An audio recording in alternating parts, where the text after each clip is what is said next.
La chauve-souris a mauvaise réputation. Elle se prendrait dans les cheveux, elle boirait du sang, du coup on l'associe aux vampires, mais aussi aux démons, qu'on représente souvent avec des ailes de chauve-souris. Mais tout ceci est faux, sauf le fait de boire du sang, mais qui ne concerne que 3 espèces sur 1400, et uniquement en Amérique du Sud. Mais niveau mauvaise réputation, les chauves-souris n'ont pas fait beaucoup d'efforts non plus. En effet, on les retrouve associés à un certain nombre de virus, Ebola, Marburg, mais aussi des coronavirus, SARS-CoV-1 qui a provoqué une épidémie en 2002-2003, MERS-CoV qui continue à provoquer une épidémie de faible ampleur au Moyen-Orient, et SARS-CoV-2 qui provoque actuellement une pandémie mondiale. En fait, ça fait des années que des scientifiques s'intéressent aux chauves-souris, et un récent programme de séquençage du génome des chauves-souris a commencé, et les premiers résultats commencent à être livrés. Et ces génomes de chauves-souris ouvrent quelques pistes pour mieux comprendre ce qui rend les chauves-souris aussi particulières. Bienvenue dans cette nouvelle vidéo.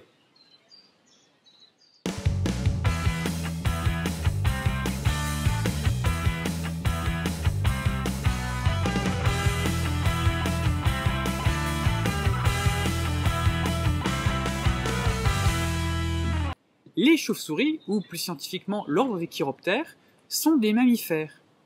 20% des espèces de mammifères sont des chauves-souris.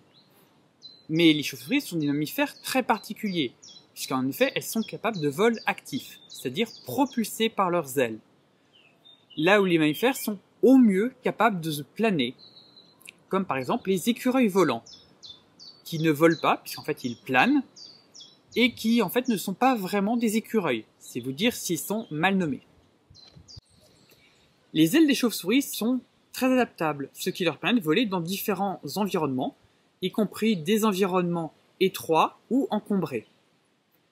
De plus, la chauve-souris a d'autres adaptations qui leur permettent de mieux voler, notamment plus de globules rouges pour mieux oxygéner les muscles, notamment ceux des ailes, et aussi différentes variations au niveau génétique dans les métabolismes de l'énergie, notamment celui de la phosphorylation oxydative. À côté de ça, les chauves-souris ont un système d'écholocation dit laryngéal, qui leur permet de s'orienter et de chasser dans l'obscurité, ce qui est assez unique chez les mammifères. Enfin, les chauves-souris ont un système immunitaire assez particulier, qui leur permet de résister à un certain nombre de virus qui seraient mortels pour d'autres mammifères. Mais en contrepartie, les chauves-souris continuent à porter ce virus et peuvent le propager. En comparant les gènes présents chez les chauves-souris et chez les mammifères, on peut voir quels sont les gènes qui ont été perdus au cours de l'évolution par les chauves-souris, les gènes qui ont été perdus chez les mammifères mais pas chez les chauves-souris. Parmi ces gènes qui varient entre les chauves-souris et les mammifères, on trouve 2 gènes possiblement liés à l'écholocation, LRP2 et SERPINB6. Ces 2 gènes ont été conservés chez les chauves-souris, mais pas forcément chez les mammifères. Et comment est-ce qu'on sait qu'ils sont peut-être liés à l'écholocation? Eh bien, il y a plusieurs indices. D'abord, ces gènes existent aussi chez l'être humain. Et chez l'être humain, on connaît des mutations de ces gènes qui sont associées à la surdité. Du coup, ces gènes participent à l'audition chez l'être humain. Et on peut supposer qu'ils participent aussi à l'audition chez la chauve-souris.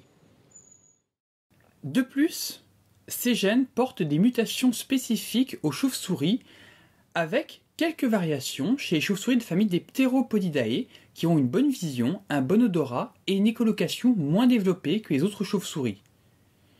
Du coup, ces gènes semblent être des candidats intéressants à étudier pour mieux comprendre l'écholocation chez les chauves-souris et pour mieux comprendre le rôle de ces mutations.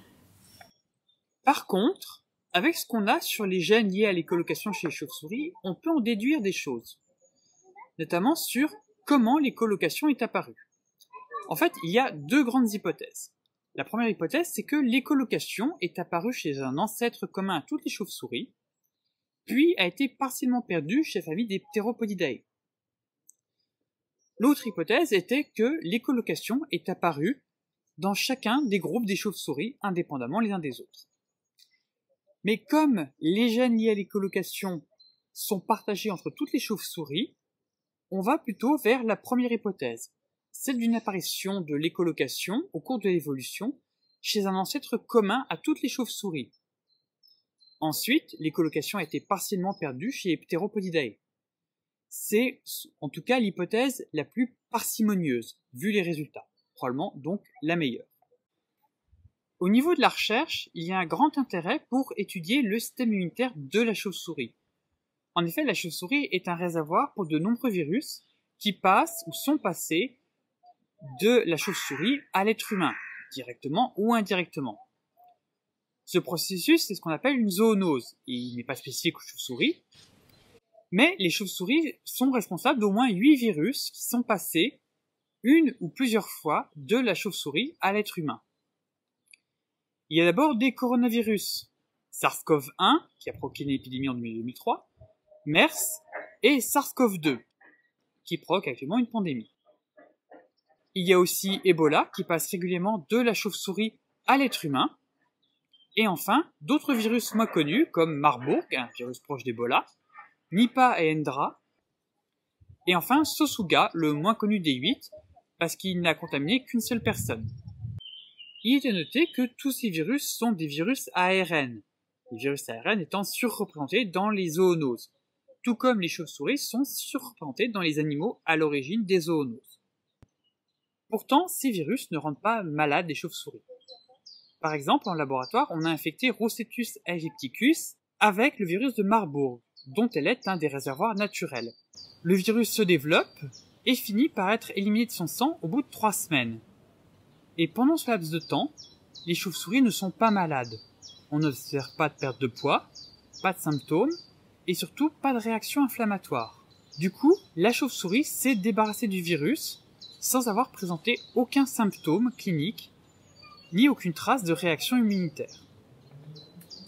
Toutefois, dans certains cas, le virus est spontanément réapparu dans les mois qui ont suivi, et la chauve-souris devenait ensuite à nouveau contagieuse. La réaction inflammatoire est une réaction du système immunitaire en cas d'infection. Seulement, cette réaction inflammatoire peut être excessive et provoquer des dommages dans les tissus. On retrouve ça par exemple chez le koala, où la réaction inflammatoire provoque des lésions notamment au niveau du tissu oculaire en cas d'infection par la chlamydiae. Je vous renvoie à ce sujet à ma vidéo que j'ai faite sur ce sujet qui est super cool. Voilà. Il faut voir en fait la réaction inflammatoire comme un bombardement aérien.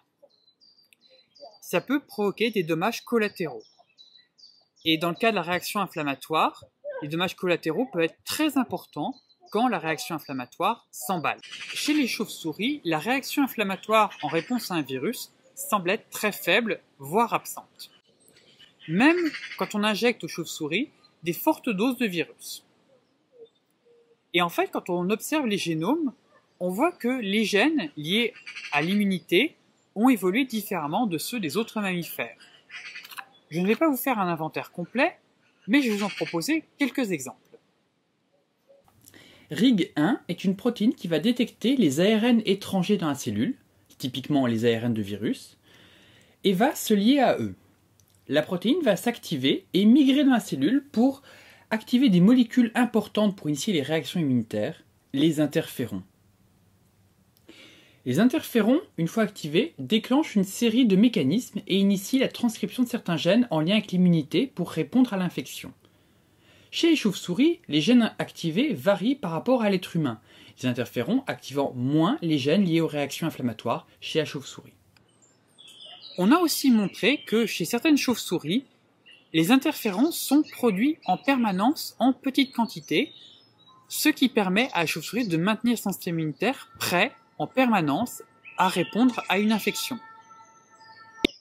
Les MHC1, ou complexes majeurs d'histocompatibilité de classe 1, sont des sortes de contrôles sanitaires des cellules. En effet, il faut se rappeler qu'une cellule produit tout un tas de protéines pour remplir ses fonctions et pour survivre. Mais quand un virus infecte une cellule, le virus va détourner l'énergie et les composants de la cellule pour produire de nouvelles protéines pour fabriquer des nouveaux virus. C'est là qu'intervient le MHC1. Il est régulièrement produit par la cellule, puis se replie et forme une sorte de petit panier qui va accueillir en son sein un petit morceau d'une protéine que la cellule produit. Ensuite, le MHC1 migre et s'installe dans la membrane de la cellule. Du coup, la cellule affiche à sa surface la protéine MHC1 qui contient des échantillons de tout ce que la cellule produit comme protéines. Ensuite, des cellules du système immunitaire, les cellules NK, scannent les MHC et les échantillons de protéines contenus. Et si une protéine inconnue est détectée, comme une protéine de virus, alors la cellule NK va tuer la cellule infectée. Les récepteurs des cellules NK sont aussi plus nombreux et plus diversifiés chez Rostitus et Egypticus, ce qui pourrait permettre d'identifier plus de cibles parmi les protéines présentées par le complexe MHC et de mieux les distinguer des protéines naturellement produites par la cellule. Il y a aussi chez toutes les chauves-souris l'augmentation de gènes d'une famille, la famille ApoBec, et encore plus de sa sous-famille ApoBec3. Les protéines ApoBec3 agissent contre les ARN en retirant un amine de l'acididine, une des 4 lettres de l'ADN et de l'ARN. Ça a un double effet sur l'ARN. Il mute plus facilement et surtout ça entrave le fonctionnement de certaines enzymes qui ne peuvent plus reconnaître l'ARN et ça bloque notamment la réplication des virus sans passer par des réactions inflammatoires. Une telle évolution du système immunitaire des chauves-souris peut s'expliquer par la pression exercée par les virus qui ont contribué à ne laisser en vie que les chauves-souris les plus résistantes aux virus. Et cette histoire évolutive de la chauve-souris, on peut la voir. En effet, certains virus ont infecté les chauves-souris, se sont insérés dans l'ADN de la chauve-souris et ils sont restés, ont été transmis à descendance et ils sont restés inactifs. Alors bien sûr, ces cas-là sont rares et il faut des conditions particulières pour qu'un virus infecte une cellule et que l'ADN portant l'ADN du virus soit transmis à descendance. Mais ça nous permet de donner des indices sur quels virus ont autrefois infecté les chauves-souris et savoir ainsi à quel type de virus les chauves-souris ont été exposés par le passé. Les chauves-souris vivent en colonies dont l'organisation varie, notamment entre les chauves-souris qui vivent plutôt en milieu tropical et les chauves-souris qui vivent plutôt en milieu tempéré. Mais globalement, les chauves-souris vivent en colonies. Les analyses ADN au sein d'une colonie de Myotis berchteni ont montré que l'ADN mitochondrial, c'est-à-dire l'ADN qui n'est transmis que par la mère, est très conservé.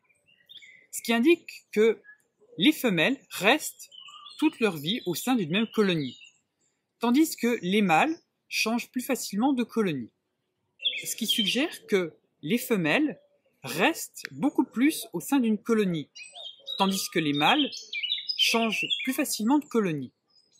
Et en faisant ça, c'est eux qui transmettent les pathogènes d'une colonie à l'autre, tandis que les femelles gardent le pathogène au sein de la colonie et le transmettent de génération en génération. En plus, les chauves-souris ont un système d'écholocation laryngéal. C'est-à-dire que pour se repérer dans l'espace, elles émettent un cri. Et en même temps qu'elles émettent un cri, elles propulsent de petites gouttelettes de fluide qui peuvent contenir le virus. Et c'est comme ça que les chauves-souris peuvent se transmettre le virus entre elles. Avec tout ça, on pourrait croire que les chauves-souris sont immunisées contre à peu près tout. Ce n'est pas vrai. En effet, certaines espèces de chauves-souris peuvent être affectées par certains virus, et en plus, les chauves-souris ne sont pas forcément immunisées contre tous les pathogènes. C'est par exemple le cas d'un champignon, Pseudogymnoascus destructans, qui cause ce qu'on appelle le syndrome du nez blanc, qui a décimé certaines colonies de chauves-souris en Amérique du Nord en 2006. Ce champignon, en se propageant, va entraîner des déshydratations chez la chauve-souris, notamment pendant l'hibernation, quand la chauve-souris et surtout son système immunitaire tourne au ralenti. Les chauves-souris ont une autre particularité. Elles vivent longtemps par rapport à leur taille. En effet, on remarque que dans le règne animal, plus un animal est gros, plus il vit longtemps. Mais chez les chauves-souris, la longévité est bien plus importante vu leur poids. Par exemple, la chauve-souris Myotis branditi peut vivre au moins 41 ans. En comparaison, Celaphorus platycerus, un oiseau de même taille, vit environ 14 ans. C'est pas une question d'hibernation, puisque ça concerne des chauves-souris qui hibernent et des chauves-souris qui n'hibernent pas. Une hypothèse, c'est que ça pourrait être lié au fait que les chauves-souris sont des mammifères placentaires, mais aussi des mammifères volants. Je m'explique. En tant que mammifères placentaires, les chauves-souris doivent porter leur bébé dans leur ventre. Du coup, ça fait une charge supplémentaire à porter, y compris quand elles volent. Ce qui fait qu'avoir des bébés dans son ventre, donc un poids supplémentaire, pourrait être un handicap pour la chauve-souris. Le bébé de la chauve-souris peut atteindre jusqu'à 25% du poids de la mère. Du coup, une chauve-souris peut se retrouver avec 25% de poids supplémentaire à porter quand elle vole, ce qui représente une dépense d'énergie supplémentaire pour un même vol. Le fait de devoir voler et porter un bébé en même temps est donc une contrainte qui pourrait expliquer pourquoi les chauves-souris n'ont qu'un seul bébé à la fois. Du coup, pour avoir assez de bébés pour renouveler l'espèce et compenser les chauves-souris qui meurent, il faut donc que chaque chauve-souris produise plusieurs bébés. Et pour produire assez de bébés, elles doivent avoir une période de fertilité assez longue. Et pour avoir une période de fertilité assez longue, il faut aussi repousser l'espérance de vie. Ça reste une hypothèse, mais ça expliquerait pourquoi, au cours de l'évolution, les chauves-souris se sont adaptées pour avoir une espérance de vie beaucoup plus longue au regard de leur poids. Une étude allemande a suivi 4 colonies de Myotis berchteni pendant 19 ans et a observé qu'à l'âge adulte, la mortalité et la fertilité des chauves-souris ne variaient pas au cours du temps. Alors que par exemple chez nous, êtres humains, la fertilité diminue avec l'âge et la mortalité augmente avec l'âge. C'est ce qu'on appelle communément la vieillesse. Cette étude avait relevé une seule cause majeure de mortalité en 19 ans, l'hiver 2009-2010, avec ses records de froid qui avaient entraîné une surmortalité chez les chauves-souris. L'observation des chauves-souris par des biologistes a montré que ces dernières n'avaient quasiment pas de cancer. Ce qui pourrait expliquer en partie comment les chauves-souris ont pu prolonger leur espérance de vie. Et l'étude de leur génome a montré quelques pistes intéressantes pour expliquer cette absence de cancer. À commencer par un gène, PURB. PURB est un gène qui sert à réguler un autre gène, MYC. Ce gène est surexprimé dans un certain nombre de cancers. Une piste qui a aussi été explorée est celle des micro-ARN qui régulent l'expression des gènes. Mais il faudra probablement du temps pour trouver des choses intéressantes s'il y a des choses à découvrir chez les micro-ARN. Le fait d'abriter des virus sans être malade n'est pas une spécificité des chauves-souris. On retrouve ça aussi chez les primates, y compris nous, avec des virus à ADN, les herpès-virus. En fait, ça s'explique. Primates comme chauves-souris ont eu une histoire évolutive différente, et notamment une exposition à des pathogènes différents. Du coup, le système immunitaire s'est adapté au cours de l'évolution aux pathogènes auxquels il était exposé. Et donc, une exposition à des pathogènes différents conduit à des adaptations différentes entre les chauves-souris et les primates, par exemple. Mais la recherche ne se limite pas forcément à ce qui pourrait nous être utile. Et étudier les chauves-souris, c'est aussi observer les impacts que nous avons sur notre environnement. Par exemple, une étude en Malaisie a montré que les chauves-souris qui vivaient dans les zones sujettes à la déforestation étaient beaucoup plus stressées, avec une perte de poids, mais aussi avec un nombre de leucocytes, des cellules immunitaires, plus faible. Donc, la déforestation fragilise le système immunitaire des chauves-souris et les rend plus susceptibles d'être infectés par des virus et ensuite de les transmettre. Dans un écosystème qui n'a pas été maltraité, un virus est dilué au sein d'une espèce avec une population nombreuse et au sein d'autres espèces. Du coup, la probabilité pour qu'un virus présent chez un animal passe à l'être humain, de par cette dilution, est diminuée. De plus, d'autres activités humaines, comme le trafic d'animaux, ont un impact direct sur le passage du virus d'une espèce à l'autre. Par exemple, le virus qui provoque actuellement une pandémie mondiale, SARS-CoV-2, est a priori passé d'une chauve-souris asiatique à un pangolin africain. Ces deux espèces n'auraient jamais dû se croiser. Le virus est peut-être passé d'une chauve-souris à un pangolin dont les cages étaient très proches dans le cadre d'un trafic d'espèces. Et c'est triste, parce que les chauves-souris nous sont utiles à nous humains. Elles pollinisent un certain nombre de plantes, dont les abricots, les avocats, les bananes. Et elles participent aussi à la régulation des populations de certains insectes, notamment d'insectes qui propagent des maladies. La recherche est un travail qui prend du temps, beaucoup de temps. Sur les chauves-souris comme sur les virus, on est loin de tout savoir.